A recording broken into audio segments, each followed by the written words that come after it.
स्वागत है दोस्तों मेरे YouTube चैनल सुख एंटरटेनमेंट कहानी पर। मित्रों, मैं आप लोगों के लिए छोटा सा मोरल स्टोरी कहानी लेकर आया हूं। दोस्तों, कहानी का टॉपिक है लालची दूध वाले। इस कहानी को लास्ट तक जरूर सुने दोस्तों। तो चलिए कहानी को स्टार्ट करते हैं।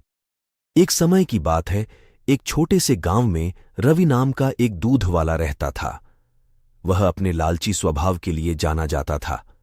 उसके पास एक गाय थी जो पूरे गांव में सबसे स्वादिष्ट और अधिक मात्रा में दूध दे दी थी।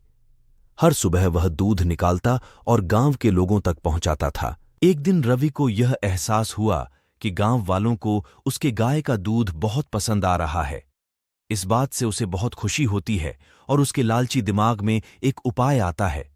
वह सोचता है कि अगर मैं दूध में पानी मिला दूं तो मैं अपना मुनाफा बढ़ा सकता हूं और किसी को पता भी नहीं चलेगा।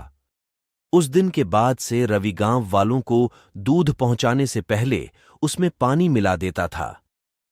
उसे लगने लगा था कि वह बहुत चालाक हो गया है और उसके इस काम के बारे में किसी को नहीं पता चलेगा। फिर भी गांव वालों को दूध के स्वाद में बदलाव नजर आता है, क्योंकि उसका स्वाद अब पहले जैसा नहीं था। जल्द ही रवि के दूध में पानी मिलाने की खबर पूरे गांव में फैल जाती है। लोग शिकायत करने लगते हैं और उसके दूध का बहिष्कार करते हैं। लोगों को बहुत गुस्सा आता है, क्योंकि उन्हें लगता है कि उन्होंने जिस पर भरोसा किया उसी ने उनके साथ धोखा किया है। रवि के गलत काम की वजह से उसका धंधा नीचे गिरने लगता है। उसे अपनी गलती का एहसास होता है, लेकिन अब बहुत देर हो चुकी थी। उसकी गांव वालों की नजर में जो इज्जत थी वह खत्म हो चुकी थी। गांव वाले अब उस पर भरोसा नहीं कर सकते थे और उसका दूध लेने से मना करने लगे। अपने की पर शर्मिंदा होकर रवि ने फैसला किया कि वह अपने काम करने के तरीके बदलेगा।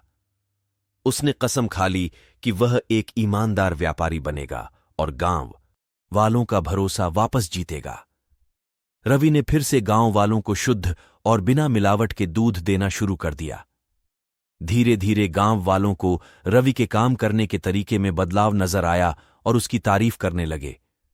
उन्होंने उसे माफ कर दिया और फिर से उससे दूध लेना शुरू कर दिया। रवि ने ईमानदारी के महत्व और लालच के परिणामों के बारे में एक जरूरी सबक सीखा। उस दिन के बाद से रवि एक ईमानदार दूध वाले के नाम से जाना जाने लगा। उसे उसकी खोई हुई इज्जत और गांव वालों का भरोसा वापस मिल गया। उसका धंधा फिर से चलने लगा। उसे समझ आ गया कि असली सफलता ईमानदार होने और ईमानदारी से दूसरों की सेवा करने से आती है।